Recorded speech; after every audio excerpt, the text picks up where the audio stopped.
High everyone, welcome back to our channel Sandeep Snehaj world. তো দিনটা ছিল 7ই এপ্রিল। সেদিন ছিল আমাদের মায়াপুরের প্রথম সকাল। আগের দিন রাত্রেবেলায় পৌঁছেছি। সেই ব্লগটা তো আমি অলরেডি চ্যানেলে আপলোড করে দিয়েছি। তোমরা যারা যারা দেখোনি এক্ষুনি যাও আর দেখে নাও। সকালবেলা ঘুম থেকে উঠেই রেডি হয়ে নিয়েছি, দেখতেই পাচ্ছ। আর তারপর সন্দীপ আমাকে সুন্দর করে তিলক লাগিয়ে দিচ্ছে। আর আমাকে তিলক লাগিয়ে সুন্দর করে সেজেগুজে কেমন লাগছে তোমরা কিন্তু অবশ্যই কমেন্ট করে জানিও। আর আমাদের সবাইকে কেমন লাগছে সেটাও কিন্তু কমেন্ট করে জানিও। আগের দিন রাত্রিবেলায় কিন্তু আমরা অলরেডি টোটো বুক করে নিয়েছিলাম, তাই আমাদের অতটা সমস্যা হচ্ছিল না। আমরা রেডি হয়ে বেরিয়ে পড়েছি। তো আমাদের কথা ছিল আমরা 7টার সময় বার হব, কিন্তু রেডি হতে হতে আমাদের 8টা-9টা বেজে যায়। আমরা ভেবেছিলাম এত গরমের মধ্যে গেছি, প্রচুর রোদ থাকবে, ভীষণ গরম লাগবে।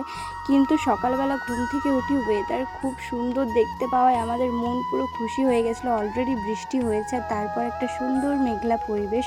আমাদের ভীষণ ভালো লাগছিল। সত্যি আমরা ভীষণ লাকি ফিল করছিলাম যে এমন টাইমে এসেছি যখন রোদের সময়, কিন্তু তবুও আমরা এত সুন্দর একটা ওয়েদার পেয়েছি। সবই কিন্তু ভগবানের দয়ায়।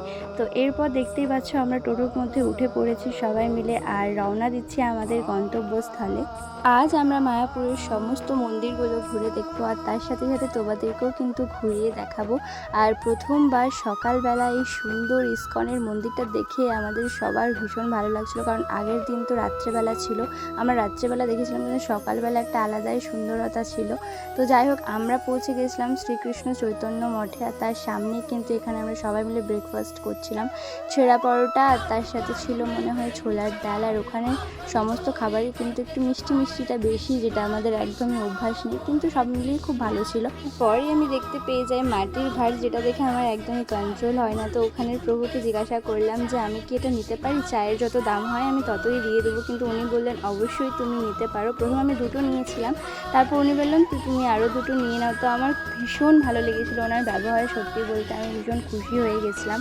তো যাই হোক, এগুলোর কিন্তু ক্রাফট আমি অলরেডি শেয়ার করব তোমাদের সাথে, আর সেগুলো দেখতে হলে তোমাদেরকে অবশ্যই করে আমার চ্যানেলটা সাবস্ক্রাইব করতে হবে। আর আমার এই ব্লগগুলো কেমন লাগছে তোমাদেরকে অবশ্যই করে কমেন্টে জানাতে হবে। এরপর আমরা প্রবেশ করি শ্রীকৃষ্ণ চৈতন্য মঠে। তোমরা দেখতেই পেলে বড় বড় একটা গেট ছিল, আর খুব সুন্দরভাবে লেখা ছিল শ্রীকৃষ্ণ চৈতন্য মঠ। প্রথমেই চলে এসেছি শ্যামকুণ্ডতে, আর এখানে কিন্তু লেখা আছে চান করা, পা ধোয়া, কুলোকুচি করা এসব একদমই নিষেধ, শুধু মাথায় জল নিতে পারো, ব্যাস এইটুকুই। তো সুন্দর একটা পরিবেশ। তো আমাকে এখানে বুনু একটা ভিডিও করে দিচ্ছিল। তো যাই হোক, তারপর ওখানে দেখতে পাই অনেক বড় বড় মাছ, আর তাদের জন্য খাবারও কিন্তু বিক্রি হচ্ছিল। সবাই মিলে খাবার নিয়ে চলে যায় মাছেদের খাওয়াবার জন্য। দেখতে পাচ্ছ মাছগুলো কত বড় বড়। তোমরা যদি বুঝতে না পারছো না, একটু পজ করে দেখো, তোমরাও বুঝতে পারবে। তো এখানে আমি খাবার দিচ্ছিলাম, আর ওরা খাচ্ছিলই না, তাই আমার মনটা ভীষণ খারাপ লাগছিল। তারপর খাবার আমি দিয়ে দিচ্ছিলাম। আর এই সময়টাতে না ওরা খাবারটা খেয়েছিল, কিন্তু সন্দীপ শুধু আমাকেই ভিডিওতে নিয়েছে। মানে আমি কি বলবো, পাগল মানুষ একটা। আমি দেখাতে বলেছিলাম পুকুরে, কিন্তু আমাকেই দেখাচ্ছিল, মানে সত্যিই পাগল।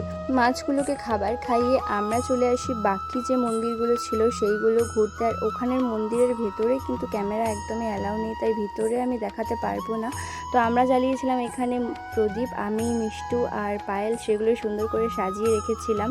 তো যাই হোক, আমাদের তো ভীষণ ভালো লাগছিল পুরো পরিবেশটায়। সব জায়গাতে প্রণাম করলাম, ঘুরলাম, আর এখানে একজন নাচ করতেও শুরু হয়ে গেছে। তো যাই হোক, তারপর মা বললো আমাকে একটা ছবি তুলে দিত। তো আমার মাকে আমি একটা ছবিও তুলে দিই ওখানে, তারপর আমরাও ছবি তুলি। তারপর টুকটাক করে ভিডিও করে চারদিকটা ঘুরে ঘাড়ে আমরা ওখান থেকে ফাইনালি বার হই বাকি মন্দিরগুলোর উদ্দেশ্যে। সেটা আজকে নেক্সট পার্টে দেখার জন্য অবশ্যই করে কিন্তু চ্যানেলটা সাবস্ক্রাইব করে দিয়ে, আর ভিডিওটা লাইক কমেন্ট শেয়ার করতে একদমই ভুলো না। ততক্ষণের জন্য রাধে রাধে।